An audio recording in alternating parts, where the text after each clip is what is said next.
Okay, I want to play just some clips here over the course of the next 6 minutes or so, and then after the break at the bottom of the hour, I'll pick up your phone calls and we can just kind of all vent or comment or whatever about the debate last night. But the first clip, number one here, this is from last night's debate. This is Hillary and Bernie talking about campaign contributions and speaking fees and all that kind of stuff. Time and time again, by innuendo, by insinuation, there is this attack that he is putting forth, which really comes down to, you know, anybody who ever took donations or speaking fees from any interest group has to be bought. And I just absolutely reject that, Senator. And I really don't think these kinds of attacks by insinuation are worthy of you. And enough is enough. If you've got something to say, say it directly. But you will not find that I ever changed a view or a vote because of any donation that I ever received. And I have stood up and I have represented my constituents to the best of my ability, and I'm very proud of that. So I think it's time to end the very artful smear that you and your campaign have been carrying out in recent weeks. And let's talk about the issues.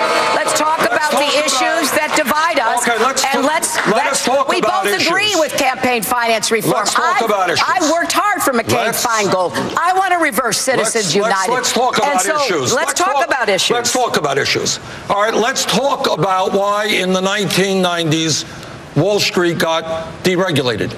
Did it have anything to do with the fact that Wall Street spent billions of dollars on lobbying and campaign contributions? Well, some people might think, yeah, that had some influence.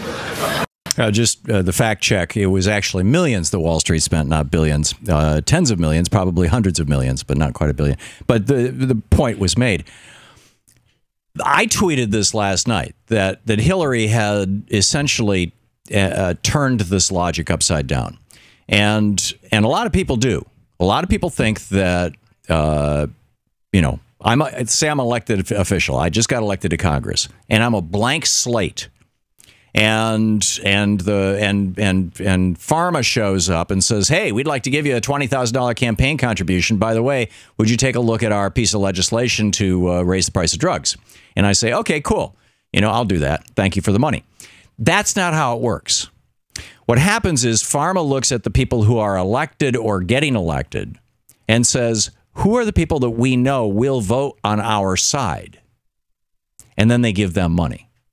So it's a self-selection process, but it runs in the reverse. It's not now it's not always the case, but it's not typically just like bribery leads to corruption.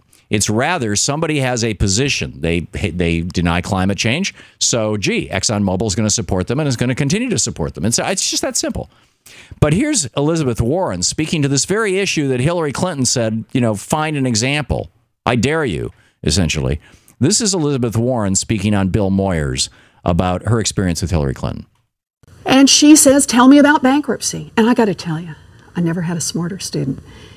Quick, right to the heart of it. I go over the law. It's a complex law. Went over the economics, showed her the graphs, showed her the charts, and she got it. Within 20 minutes, she could play where the rest of it would come. Well, then that will mean this part's happened. That will mean this has happened. I said, yes, that's right. And at the end of the conversation, Mrs. Clinton stood up. She said, let's get our picture taken, which we did. And she said, Professor Warren, we've got to stop that awful bill, referring to this bankruptcy bill that's sponsored by the credit card companies. So I left. She went back to Washington, and I heard later from someone who was a White House staffer that there were skid marks in the hallways when Mrs. Clinton got back as people reversed direction on that bankruptcy bill.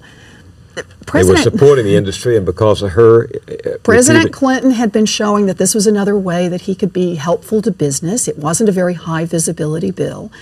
And when Mrs. Clinton came back with a little better understanding of how it all worked, they reversed course, and they reversed course fast. And indeed, the proof is in the pudding.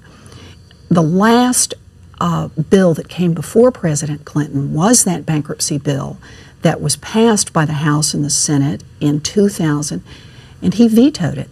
And in her autobiography, Mrs. Clinton took credit for that veto, and she rightly should. She turned around a whole administration on the subject of bankruptcy. She got it. And then? One of the first bills that came up after she was Senator Clinton was the bankruptcy bill.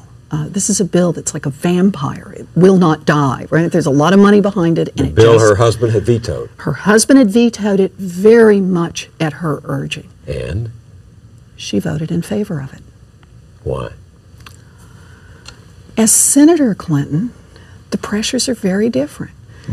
It's a well-financed industry. A lot of people don't realize that the industry that gave the most money to Washington over the past few years was not the oil industry, was not pharmaceuticals. It was consumer credit products. There you go. In other words, banksters. So, I mean, that's how it works. To watch more clips from our programs, hit the Watch More Videos button over here. And please be sure to hit the handy-dandy subscribe button so you'll always be up to date. Tag, you're it.